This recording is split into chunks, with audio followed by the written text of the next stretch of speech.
Good morning, everyone. Welcome to the August 6, 2021 short-term rental ordinance work group. I see our friends Tom and Mike from town, and then our team members here: Bruce, Liz, Jackie, Ron, and that's it, right? Yeah. Okay. Welcome, folks. Tom, why don't you, Tom, go through, we've referred off to, we pushed up our preliminary, I guess you could call it first draft for staff review, correct? So we pushed that up. That was looked at by town council, and also there were some comments made by Maria and others, correct? Do I have it correct as far as process to this point? Yep. So since our last meeting, I think it was June, the draft got sent off to our town attorney's office, and him and his staff had reviewed and sent the comments that you'll see below, or that were in your packet. The blue was new, the red strike through is delete, and then also there was staff comments from Maria as well. Yeah. So focusing on the blue, I don't think that any of us can really alter that. That would be my position, as that would be our town attorney's professional indication. So there's some things in there he put in, like an if for some places that I think changed how the paragraph read, and you need to follow through in the paragraph. There was just some grammar things in there. I'm not sure whether they're red or blue, but it didn't read as well as the last version. So, I don't know. Well, what I would ask, if there's a difference between grammar than substance, so or actionable content, and at this point, I think that if it's about an issue of, unless we have, I don't know that we can alter actionable contents that's been provided to us by our legal counsel. So my intent then would be for grammatical standpoint, time to go through and read and redraft it, just to make sure that there's the right plurals, there's the right adjectives, whichever they may be. But beyond that, I don't think we can alter that, his advice. But does anybody, go ahead, Tom. Ron, you said you had a list. If you send me like a list of the grammar stuff you found, I can kind of go through and look at it. Okay, yeah, I have a list made up. I mean, just things like double words and stuff didn't make sense to me. It just didn't read, but I can send it to you. Can I ask a question? Did you said Maria made comments? How do we know or see those?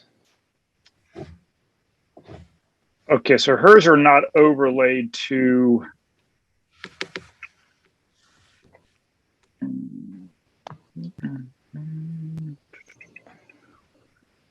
Let's see. Her comments were. Did you get her comments, Liz? Yeah. Oh no, you didn't. Okay. Her comments were a brief, if description is that the description at best. So let me see if I can.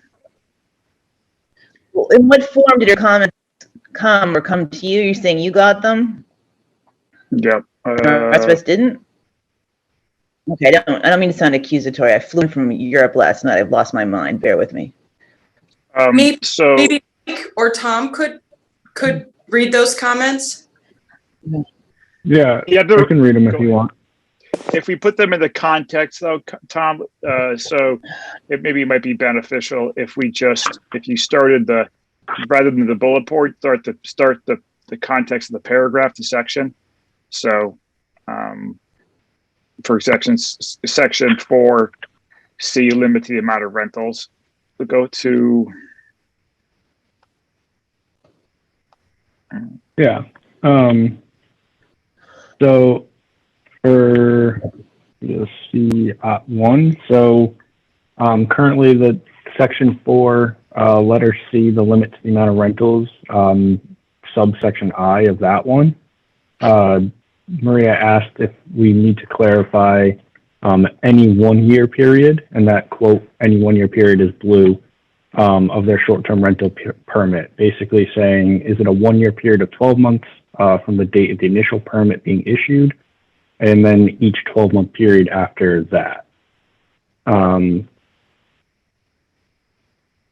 So I guess just kind of, she wanted to know basically, we mentioned any 1 year period in that section. Is that any 1 year period a calendar year or a 1 year, year to date from when they kind of get the permit?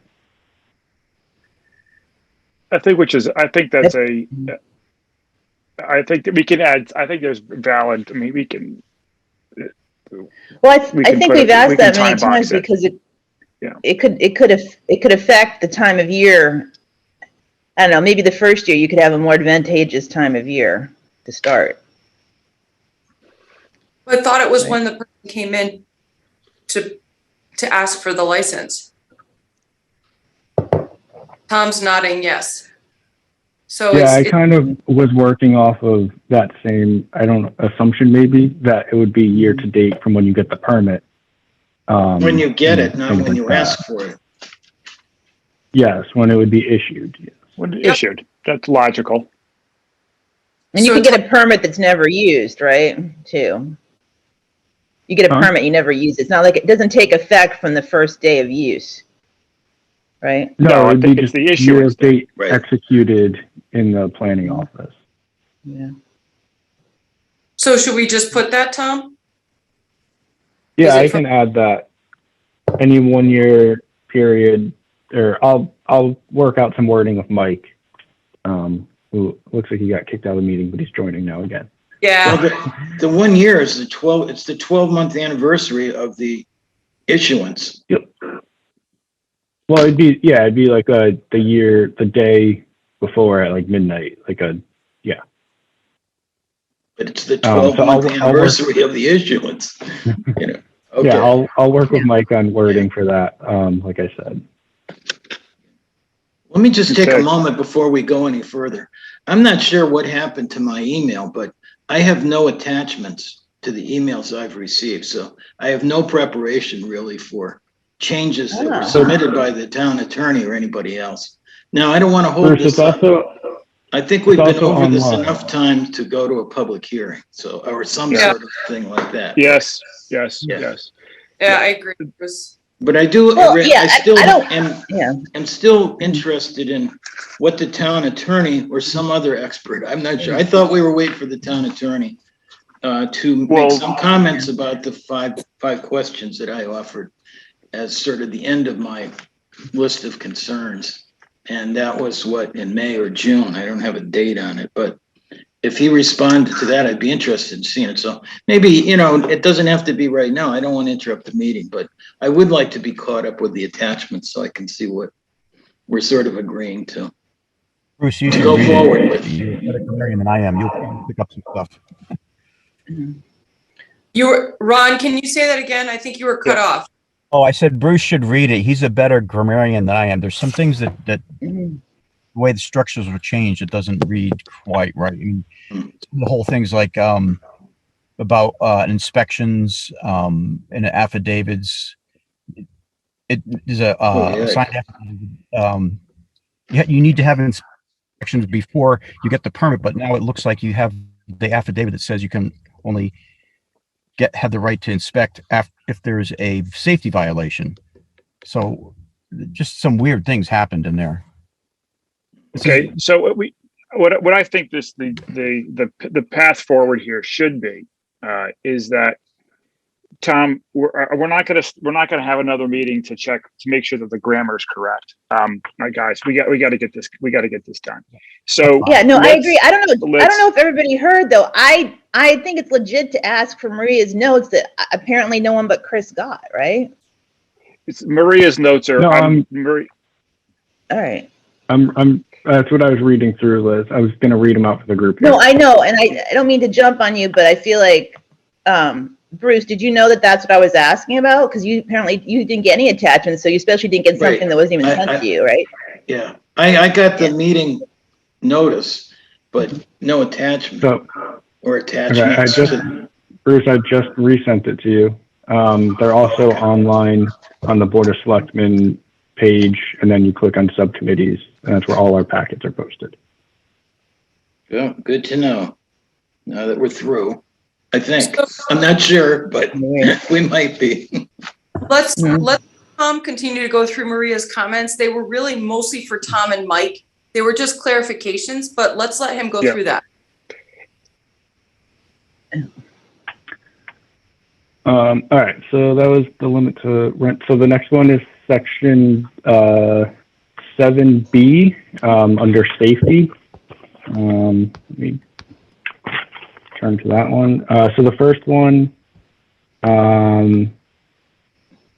is under section I that says a short-term rental property must include, and then she asked if we should add including accessory dwellings. So it would read a short-term rental property including accessory dwellings must include, and then we list a bunch of safety features. So she wanted to know our thoughts on that one. So just to be clear for the group, the safety feature, what is listed after for safety features, that's unchanged. Her question is, do we say a short-term rental property, comma, so short-term rental property, comma, which you can see in your draft is existing, it has been existing. And then she adds, including accessory dwellings.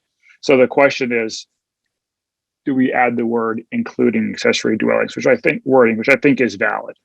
A short-term rental property, including its accessory dwellings. I think that's valid request, but she's not asking for additional comment on what we are considering to be the safety requirements. But that to me is not material. I don't know how we could really knock that around as far as what I'm saying. Not material, I don't think it should sway anybody's work so far to this point. Yeah, so is her point implying that more than one unit's available for rental? No.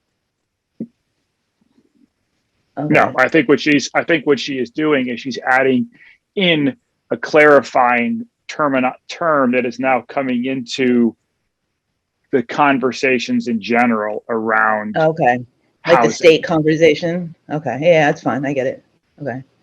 But it's not just coming in. There's zoning regulations about accessory dwelling units.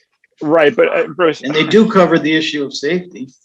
Yeah, that's true. It's true. All I'm saying is that they have been existing, but I think relative to our conversation in town, the term accessory dwelling unit, while it may be known by the people who spend time in zoning, I think for the general population, that is a terminology that is being seen more and more in legislation and conversation. That's all my point is. That's all.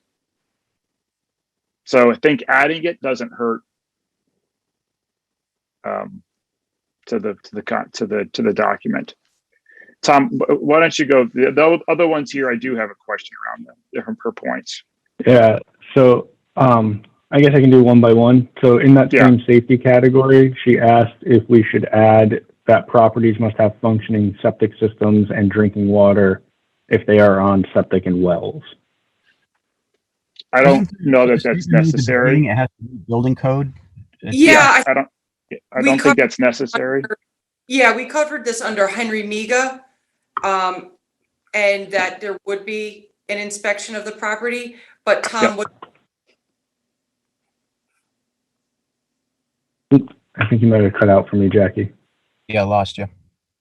Actually, if you read number 6 in section B for safety, you actually call out as determined by the Farmington Valley Health District. So I think that's sufficient to cover. If you're on well and septic, Farmington Valley Health District is going to make sure it's working. Yep. So for Bruce, Ron, and Liz, just for transparency and fairness, more importantly, fairness to you. Again, Maria is saying she's just adding. She's stating, should we add a statement that the properties have these functioning septic systems and drinking water if on septic and well. That's all she's asking. And I think we're all here saying we don't need to add that, Maria. That's over legislation. It's already been carried forward in a couple of other points in this document. And Tom, there's only one more, right? Want to go to that one? Yep, only one more. So she then asked, again in the safety category, should we add that they must maintain adequate trash removal services for the property with an authorized town refuse removal company? Again, well, if you have a property manager, they can remove trash. I mean, I don't see why it has to be. You can use your own, however you get trash off of there, the property. I don't see how this. Yeah, I don't want to over legislate something. And again, this being an ordinance, if we find that there's a property that's in violation of that, we can just add that in the future, unless anybody has a real.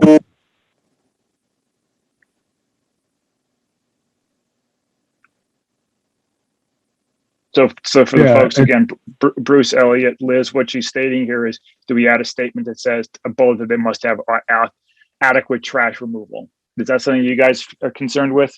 No. No. Or not? No. Okay. And that what I meant by, I apologize, what I meant by one more, that was under the safety. There's only one more, actually. So she had 4 points, 5 points.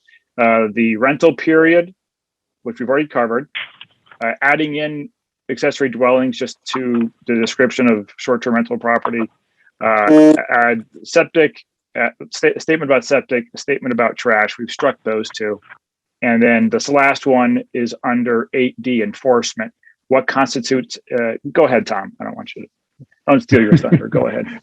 So section 8D, enforcement. We mentioned that violations. So Maria asked what constitutes a violation, and that should we put under the definition section what a violation could mean. And she asked, for example, is each day that the property is not in compliance a violation?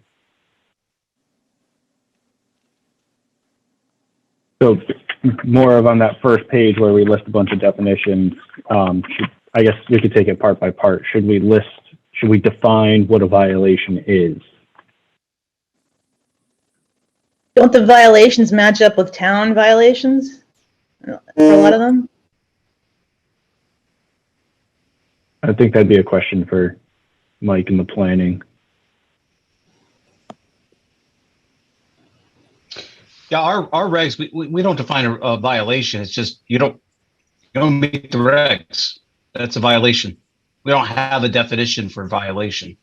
So I don't think we need this. Okay.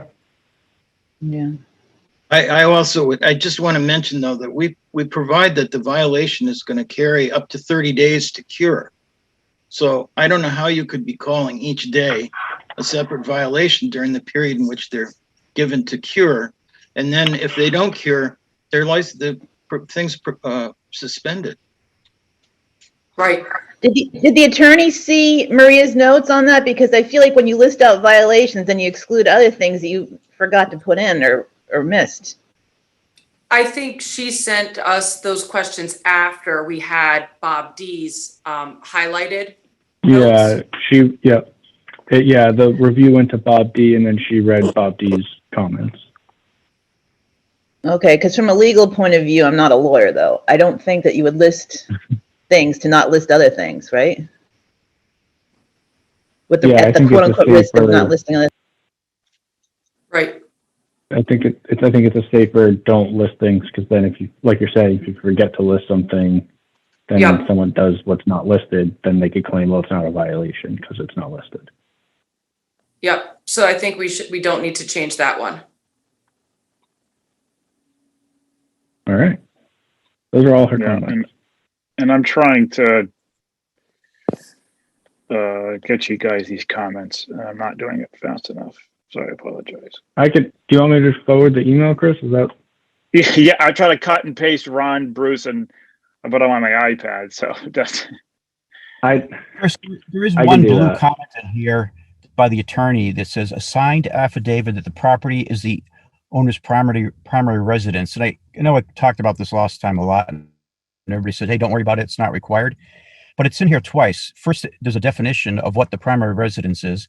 Now there has to be a signed affidavit that it is your primary residence. But there's nothing in this whole ordinance that says it matters if it's a primary residence. I think both of those should just be taken out. Nothing says this has to be your primary residence to put it up as a short-term rental. You're going to find it talks about here that you could be the Mike. What? Have inherited this property and be the estate manager of it. And it's obviously not your prime residence, so I don't know why it's even in there.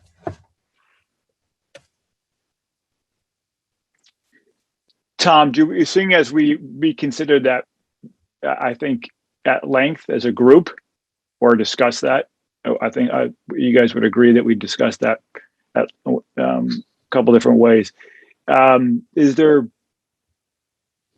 Should that be something we push back on? As a substantive comment. Is that something we should push back on, Bob? I thought that's something, I've brought up many times. I thought we actually came to that the last full meeting we had, but maybe I'm wrong. I would agree. There was no requirement for it to be primary residence. Correct. So Tom, do you want to, is that something we push back on, Bob? Do you either ask why or explain why that this is something that we've discussed and this is what we came to, this is why we landed where we landed on that point? In the context, the rest of the document, the context of what we were trying to achieve and what's going on. So is that fair to ask? Or yeah, I can do that. I think it might have been just kind of confusion from what we have listed in the document. Because if you go to that same section, it's section 4, A2, and then A again. We asked for a list of owners and primary residents of the property and their contact information when they're kind of filling out an application. So maybe he kind of saw that and then was like, okay, then they should have a signed affidavit that property is their primary resident. So it could have been just kind of confusion from what we have, but I can definitely ask him if that's needed, because we weren't intending to have primary residence be the only place that you can rent. Well, I would offer as an alternative. It gives the impression there should be a separate document called an affidavit. And it could just be a line on the application form that when the owner signs the application form, they commit that that statement is accurate. Yeah. In addition to all the other information they've supplied. I'm sorry, I think I cut out for a minute. Where is this signed affidavit thing? In two places. By inference, yeah. Under 4 application, there's a D, signed affidavit testing to the fact it's in compliance with health and safety. And then testing to the fact that the property is the primary residence, but there's no requirement for it to be primary residence for any reason. Yeah. Yeah. So because we settled on removing that concept, the fact of primary residence. But Bruce, I do agree. I don't know, why is there an affidavit versus the why is it not part of the application? And so, Tom, if you could I would appreciate if you'd had that conversation with Bob, or we can have, if need be, Jackie and I and you can get on a call with him and explain or walk that through with him. But for the efficiency of the process, I also don't, to Bruce's point, if he's going to add that in, just make it one of the signatory components of the application that you're attesting to by your signing this. Yeah, I like Bruce's idea.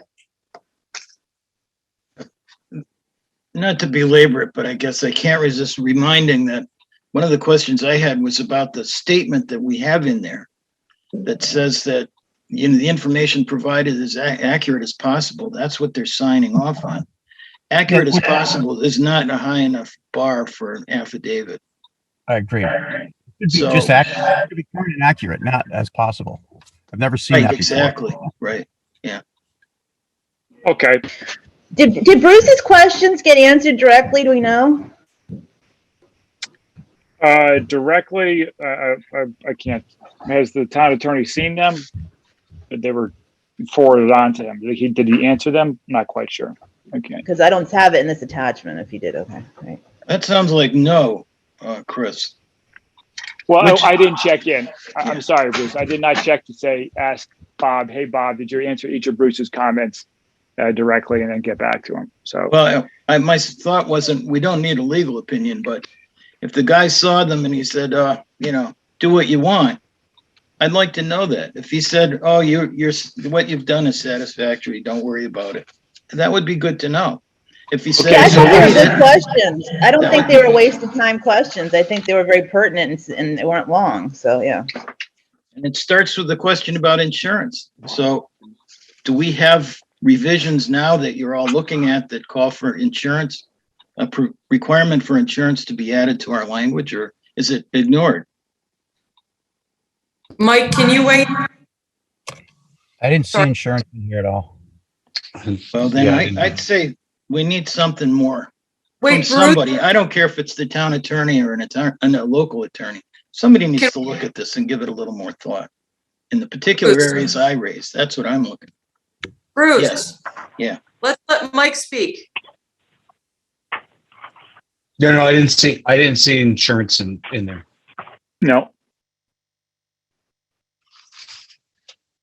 Okay. So here we are. This is what we're going to do. Tom, let's get a cleaned up draft of this to Ron's request around grammar.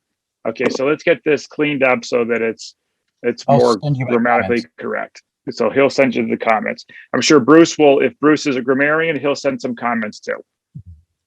Then we're going to add in Maria's comments, the one that we appreciate, and I don't think we need to add in the other ones. And then we're going to have Bob. You're going to ask Bob to clarify why he added in. Tell him that we didn't add in the primary residence component and why, and see if he adjusts his position. And you're also going, and I apologize for you saying also, you're also going to ask Bob to specifically address each one of Bruce's questions and comment on them back, and then have the entire team get all of the responses back, including the updated draft of the ordinance. And then we'll set another meeting for 2 weeks from now to review that. Oh, well, considering how long it took Bob, in fair, let's look because there's no reason to spend any more time on this today. Can I add what about the primary residence language? That's what I just said. We're looking at. Oh, I didn't hear you say that. Sorry. Okay, so let's set a meeting for the week of the 23rd, if possible. Yeah, I'll reach out to Bob today and see. I'm sure we can either that week, one of those weeks, we can definitely get it finished before your September board meeting. Yeah, that's what I want to get done. I want to push it to that one. So again, just if Bruce and Ron could push forward their concerns around grammar, add in what I'll respond back to Maria, stating what we are going to do or not do relative to her comments. Ask Bob to review the issue, tell him why we talked about where we landed on relative to the language for primary residence, and then have him address each of Bruce's comments. Whether, I can't promise you, Bruce, that he'll actually agree, disagree, or add what level of depth, but I think we need to be prepared, though, if those aren't answered adequately, that we just need to move, in your eyes, we need to move forward. Well, wait a minute. What I was identifying was in anticipation of rather inconsistent and protracted process to get to the last few questions. more than 2 months ago, I wrote down my last 5. And at previous discussions among ourselves, it was agreed that this document would be handed to the town attorney or someone in his office, his secretary, I don't know who. But this is what, 2 months now we're waiting for this. I'm waiting for it. And I don't think it's appropriate to just skip over it. So if he wants to say, this isn't an issue, move on. This isn't an issue, move on. This isn't an issue. That's okay with me. I'm not, No, what I'm saying to you is prescribing an answer. I just want to see somebody address these points. If somebody on this committee had sufficient expertise, I think they would have put their hands up already. But somebody could, other than Bob DiCrescenzo, could provide a response. And so I don't want to. I guess I've said enough. I'm somewhat frustrated and somewhat perturbed that 2 months later we're nowhere on this. We have to delay another period of time so these issues can be given some consideration, reasonable consideration. Yeah. Bruce, I'm deeply perturbed that we're spending. I've never seen a lease that the landlord wasn't responsible for tenants if there's an injury, and it's always backed up by insurance.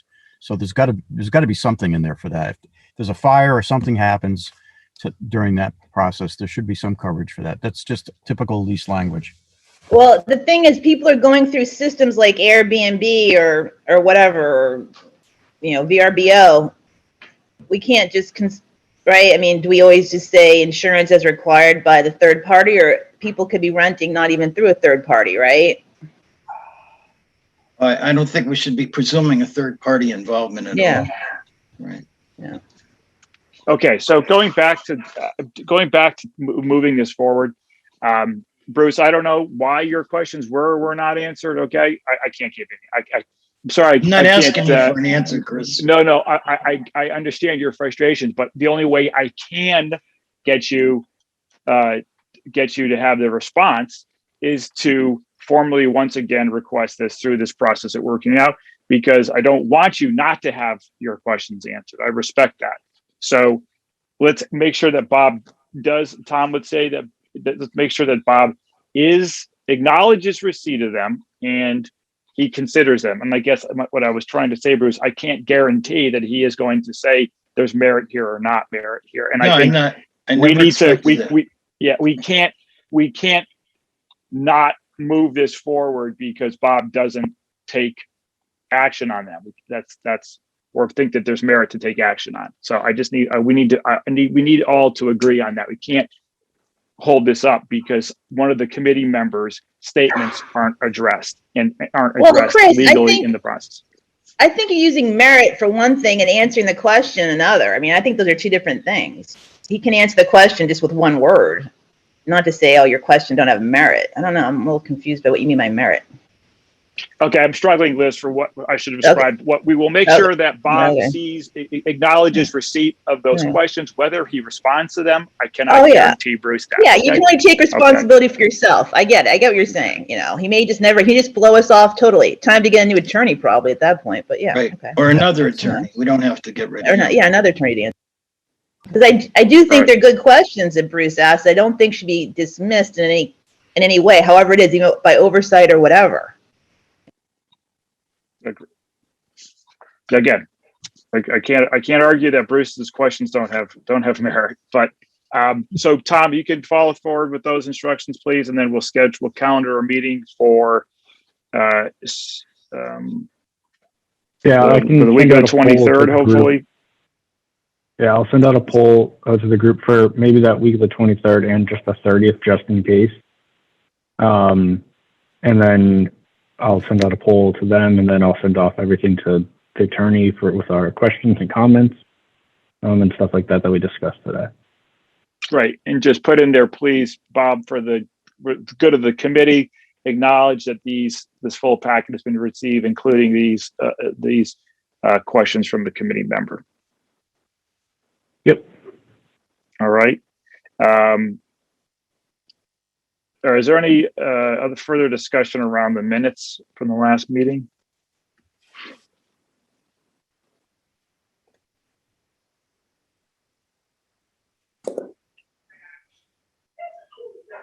No? Okay. What's that, Jackie? Do we need to accept them? Yeah, I'm saying it's okay. Okay, we accept the minutes as as provided. I hear no objection to that. Okay, we'll accept those minutes.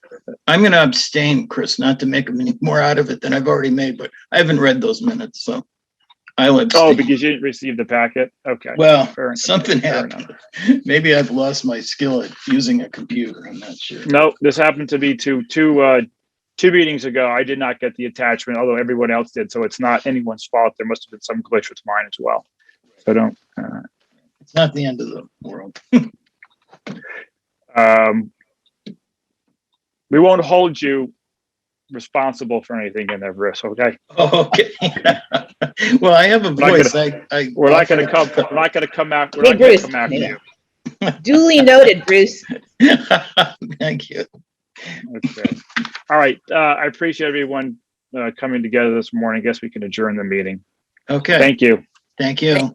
Yeah. Thank you. Good morning.